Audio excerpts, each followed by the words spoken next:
So I got my New Jersey sweatshirt on, kind of give it a little bit of irony. Here comes the dogs. Hopefully they won't interfere. Don't interfere, please. So today we're going to go over some of my collection here. Not a hunter, not an army guy. Kind of a softie these days, but I do like collecting firearms. And one of the things I started getting into is collecting firearms from movies, or like the general idea of certain things like war movies, old German guns or GI guns. And though some of these firearms used in certain TV shows and movies might be fully automatic, I own the civilian version, so they're single shot, and you'll see what I'm talking about in a minute. But I start collecting guns that are used, the actual model of the gun, the caliber, used in certain movies or certain TV shows, and they're kind of cool. And let's start off with the Die Hard. Anybody know what this is before I say?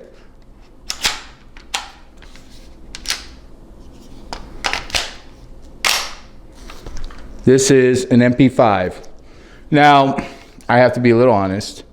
This one is actually in .22 caliber because the actual MP5, and I really want to buy it in 9mm, the real one, is about a little over $3,000, about $3,500. So I don't know if I'm going to buy that, but probably someday I'll just sit and be like, let me go ahead and pull the trigger on that. No pun, well, pun intended. But this is a working .22 caliber MP5, as seen in the movie Die Hard. And this is the one that Bruce Willis is carrying around and shooting against those guys. And it's the famous MP5 slap. So if you want to do that and have a little fun, it is a great little plinking gun. A lot of fun plinking out in the desert. The MP5, and this is .22 caliber. Maybe one day we'll get the 9mm. And it's not really MP, because the M in MP5 means machine pistol. It would be the SP5 because it's a civilian. And the S, I guess, probably stands for single shot. So it would be SP5. Anyway, so that's from Die Hard. Next gun is the actual model, the actual caliber. The model Smith & Wesson 29 44 caliber. And can you guess what movie this is from? It's all empty, looking at the lights. This is from Dirty Harry. This is what Clint Eastwood held in the face of the bad guys and said, "This is the most powerful handgun made." And did I shoot? I know what you're thinking, punk. Did you? I don't know if he said punk or not. Did he shoot 5 shots or 6? Well, what do you feel lucky? I'm screwing the lines totally up. And I'm a big Clint Eastwood fan. Do you feel lucky, punk? No. You have to ask yourself, do I feel lucky? Well, do you, punk? And then, he plays out at the beginning of Dirty Harry and at the very end. And he actually kills the bad guy, obviously. I mean, he is Dirty Harry. So that's the Smith & Wesson 44 caliber, model 29. Beautiful gun. Next is the Walther PPK. This is the PKK stands for Polizia Criminale. What it means is it's the criminal division of the German police, and this is what they would carry. Their concealed pocket firearm. And this gun is, anybody guess what movies, with a plural, this gun is from? This is James Bond's carry gun, the PPK. Did I say PKK before? I meant PPK. So this is the PPK, the James Bond firearm that he carried. Love this gun. The next is one of my favorites. And in the actual TV show, this was a full auto. I have the single shot, but it's the same caliber, same rifle, same kind of stock. And this is the Ruger Mini 14.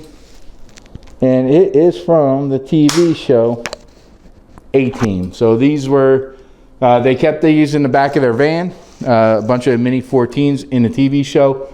They're fully auto, and actually in the 70s, I believe, there was a line of the Mini 14s provided to law enforcement that were fully auto Mini 14s, and these do shoot the 5.56, which is the same as the AR-15 round.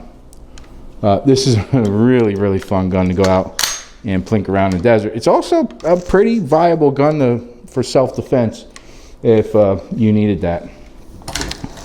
Next gun is, I can't remember the movie it was in. This is the Vaquero or the Ruger. You can probably, any cowboy movie. This is stainless steel. And I always want to make sure there don't have any bullets in it. Because it is so I got all my fake bullets in this one. So this is a fully functional, single shot, 45 long Colt, which 45 long Colt was the cowboy round. Single shot. Recently some actor made this kind of gun really famous. His name is Alex Baldwin, I believe. Yeah, so this is your typical single shot, stainless steel cowboy gun, the Ruger Vaquero. So these are my guns specific to movies. So you got the Mini 14. I can't remember what movie that's from. The Walther PPK for James Bond. The Smith & Wesson 44 caliber model 29 from Dirty Harry, and the HK MP5 from Lethal Weapon 22 caliber. So kind of a watered down version. Now I brought some extras where I'm going to show a couple of extras from some typical guns you would see in old war movies. So starting with, and again, this isn't the fully automatic, this is a single shot version, but an old German, and it's gonna be war guns now. This is an old German MP40. The MP40s were the German, machine pistol, meaning MP. Now, you can get a stock with this, but it'd be illegal for me to have that because it would make it a short barrel rifle. These are in 9mm. And so any World War II movie, you'll see the Germans carrying these MP40s. This is a fully functional 9mm MP40 or SP because it's single shot.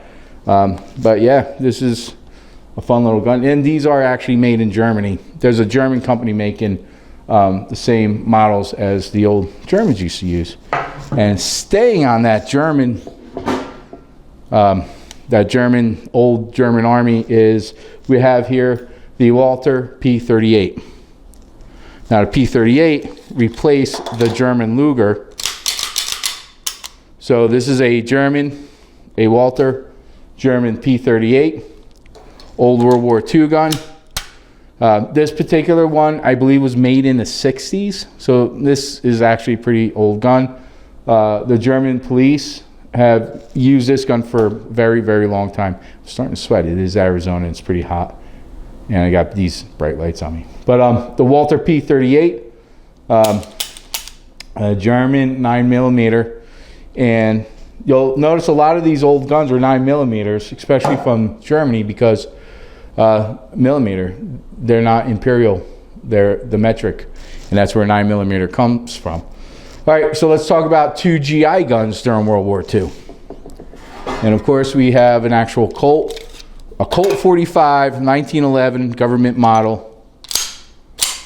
The old, they say, won the world wars, carried by our GIs during World War I, and I believe World War I and World War II into Korea. My dad used to talk about shooting these in the 1950s.